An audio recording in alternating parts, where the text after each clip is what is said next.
జగన్ పలావు పెడుతుంటే చంద్రబాబు బిర్యానీ పెడతానని అన్నారు.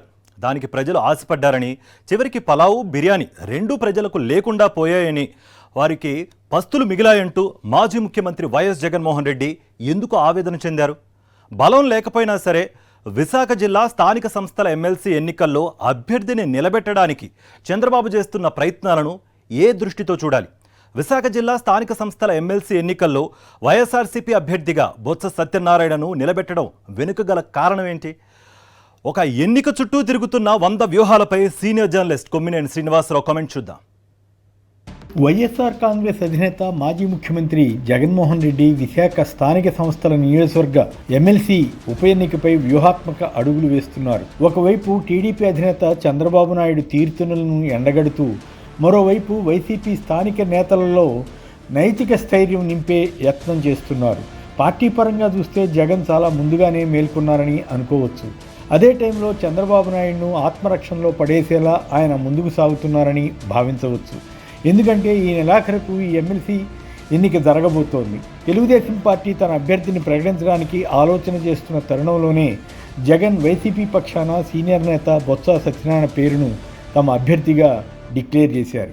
ఇందుకోసం విశాఖ ప్రాంత పార్టీ నేతల అభిప్రాయాలు తీసుకున్నారు. బొత్స అభ్యర్థి అయితే పార్టీలో జోష్ వచ్చే అవకాశం ఉందని అంతా అనుకున్నారు. అన్ని హంగుల పరంగా గట్టి వ్యక్తిగా పేరున్నందున, పార్టీలో అందరికీ బాగా తెలిసిన వ్యక్తి అయినందున బొత్స ఎంపిక జరిగిందని పలువురు అభిప్రాయపడ్డారు.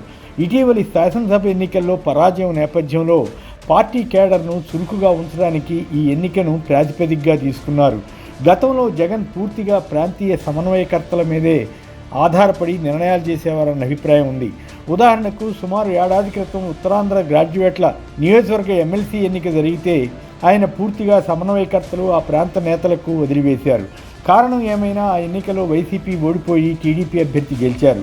అది సాధారణ ఓటర్లలో, ప్రత్యేకించి విద్యాధికుల్లో భిన్నమైన సంకేతాన్ని ఇచ్చింది. ఆ ఓటమిని పార్టీ తేలిగ్గా తీసుకుందన్న అభిప్రాయమూ ఉంది. దాని కారణంగా సాధారణ ఎన్నికల్లో మూల్యం చెల్లించవలసి వచ్చింది. ఈ పరిణామాలను పరిగణలో తీసుకున్న జగన్ ఈ ఎన్నికలో స్వయంగా రంగంలో దిగి ఆయా నియోజకవర్గాల నుంచి ఎంపీటీసీ, జడ్పీటీసీ సభ్యులు, కౌన్సిలర్లు తదితర ఓటింగ్ హక్కు కలిగిన వారితో భేటీ అవుతున్నారు. ఈ సందర్భంగా ఆయన ఉపన్యాసం ఇస్తూ చంద్రబాబు చేసేది అధర్మ యుద్ధమని, దాన్ని ఎదుర్కొని విజయం సాధించాలని పిలుపు ఇచ్చారు. నిజానికి టీడీపీ ఇంకా అభ్యర్థిని ప్రకటించలేదు. కానీ చంద్రబాబు ఏ ఎన్నికను అంత తేలిగ్గా వదిలిపెట్టరు. బలం ఉన్నా లేకపోయినా ఎలాగలా అన్ని రకాల ప్రలోభాలను ప్రయోగించి గెలవాలని ఆలోచిస్తారన్న భావన సర్వత్రా ఉంది.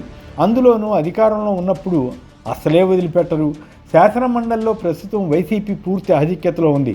దాన్ని తగ్గించడానికి, పార్టీని బలహీనపరచడానికి ఈ ఎమ్మెల్సీ ఎన్నికను వాడుకోవాలని టీడీపీ సహజంగానే యత్నిస్తుంది. కానీ బలం రీత్యా టీడీపీ గెలవడం కష్టం. 600కు పైగా ఓటర్లు ఉంటే అందులో 400 మంది వైసీపీ ఓటర్లే. టీడీపీకి 200 మంది లోపు మాత్రమే ఉన్నారు. అంటే టీడీపీ గెలవాలంటే మరో 200 మందిని ప్రలోభ పెట్టవలసి ఉంటుందన్నమాట. అయినా చంద్రబాబు వదిలిపెడతారని ఎవరూ అనుకోవడం లేదు. విశాఖ కార్పొరేషన్లో జరిగిన స్టాండింగ్ కమిటీ ఎన్నికల్లోనే టీడీపీ కూటమికి బలం లేకపోయినా వైసీపీ కార్పొరేటర్లను కొందరిని ప్రలోభాలకు గురి చేయడం, అధికారులను అడ్డం పెట్టుకుని అక్రమాలకు పాల్పడడం వంటి చర్యల ద్వారా గెలిచారు. జగన్ తన స్పీచ్లో ఆయా అంశాలను ప్రస్తావించి చంద్రబాబు అధర్మ యుద్ధంలో ఆరితేరిన వ్యక్తి అని, అందువల్ల వైసీపీ నేతలు అప్రమత్తంగా ఉండాలని సూచించారు. ఇక్కడ జగన్ 2 వ్యూహాలను అమలు చేస్తున్నారు. వైసీపీ తన బలాన్ని నిలబెట్టుకోవడం ద్వారా బొత్సాను గెలిపించుకోగలిగితే పార్టీకి అది ఊపు వస్తుంది. పార్టీ కేడర్ నైతిక స్ఫూర్తి వెల్లడవుతుంది. ఒకవేళ చంద్రబాబు, పవన్ కళ్యాణ్, బీజేపీల కూటమి అనైతిక పద్ధతులకు పాల్పడి ఓటర్లను కొనుగోలు చేస్తే దాన్ని రాష్ట్రమంతా ప్రచారం చేసి కూటమిని ఎండగట్టవచ్చు. చంద్రబాబు తన వెనుకటి గుణం మానుకోలేదన్న విషయం ప్రజలకు అర్థమయ్యేలా చెప్పవచ్చు. ఇప్పటికే గత శాసనసభ ఎన్నికల్లో కూటమి ఇచ్చిన హామీలు అమలు చేయలేని పరిస్థితిపై ప్రజల్లో వ్యతిరేకత ఏర్పడింది. దానికి తోడు ఇలాంటి అక్రమ పద్ధతులు అవలంబిస్తే టీడీపీ మరింత వేగంగా అప్రదిష్ట పాలవుతుంది. ఈ పాయింట్ను దృష్టిలో పెట్టుకునే జగన్ మాట్లాడుతున్నారు. ఎమ్మెల్సీ ఎన్నికల్లో ఒక్కో ఓటర్కు 5 లక్షల నుంచి 10 లక్షల రూపాయల వరకు ఇస్తామని చంద్రబాబు ప్రలోభ పెడుతున్నారని ఆయన ఆరోపిస్తున్నారు. అదే టైంలో చంద్రబాబు ప్రభుత్వ వైఫల్యాలను ఆయన ప్రస్తావిస్తున్నారు. తాను అధికారంలో ఉంటే ఈసరికి అమ్మ ఒడి, రైతు భరోసా, విద్యా దీవెన, వసతి దీవెన వంటి స్కీములు వచ్చి ఉండేవని, ప్రజలకు మేలు జరిగేదని ఆయన వివరిస్తున్నారు. చంద్రబాబు ప్రభుత్వం సూపర్ 6 పేరుతో ప్రచారం చేసుకుని వాటిని అమలు చేయకుండా ఎగవేస్తున్న విషయాన్ని ప్రజల్లోకి తీసుకువెళ్లాలని జగన్ సూచిస్తున్నారు. తాను విశ్వసనీయతకు నిలబడే వ్యక్తినైతే చంద్రబాబు మాట మీద నిలబడే వ్యక్తి కాదని ఆధార సహితంగా చెబుతున్నారు. 2014 టర్మ్లో చంద్రబాబు 23 మంది వైసీపీ ఎమ్మెల్యేలను కొనుగోలు చేసిన తర్వాత వారికి ఆశ చూపిన మొత్తం పూర్తిగా ఇవ్వలేదని, ఆ తర్వాత వారిలో 3 తప్ప మిగిలిన వారికి టికెట్లు ఇవ్వలేదని జగన్ పేర్కొన్నారు. వారిలో పలువురు తిరిగి తన వద్దకు రావడానికి యత్నించినా అంగీకరించలేదని, ఫలితంగా 2 విధాలుగాను వారు నష్టపోయారని గుర్తు చేస్తున్నారు. ఇప్పుడు కూడా ఎంపీటీసీ, జెడ్పీటీసీ వంటి ఓటర్లను టీడీపీ ఆకర్షించే యత్నం చేస్తుందని, చంద్రబాబును నమ్మితే ఆ తర్వాత వారికి దక్కేదేమీ ఉండదని ఆయన హెచ్చరిస్తున్నారు. ఈ రకంగా చంద్రబాబు రాజకీయాల్లో మోసపూరితంగా ఉండే నేత అని, అలాంటి వ్యక్తిని నమ్మవద్దని, తాను విశ్వసనీయతకే పట్టం కడతానని, ఏదైనా చెబితే చేయాలన్నదే తమ పార్టీ విధానమని జగన్ చెబుతున్నారు. ఈ ప్రక్రియ అంతా వైసీపీలో కొత్త ధైర్యాన్ని ఇవ్వడానికి ఉపయోగపడవచ్చు.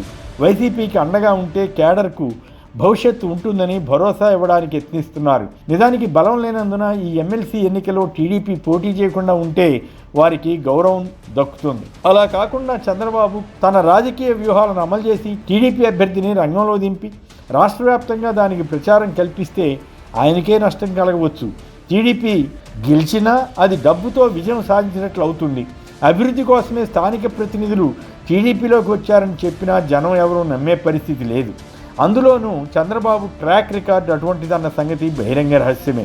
ఎంత చేసినా తెలుగుదేశం పార్టీ ఓటమి చెందితే ఆ పార్టీకి అది మరింత అప్రదిష్ట అవుతుంది. ఈ నేపథ్యంలోనే జగన్ ముందుగానే వ్యూహరచన చేసి ఎమ్మెల్సీ ఎన్నికపై పావులు కదుపుతున్నారని అనుకోవచ్చు.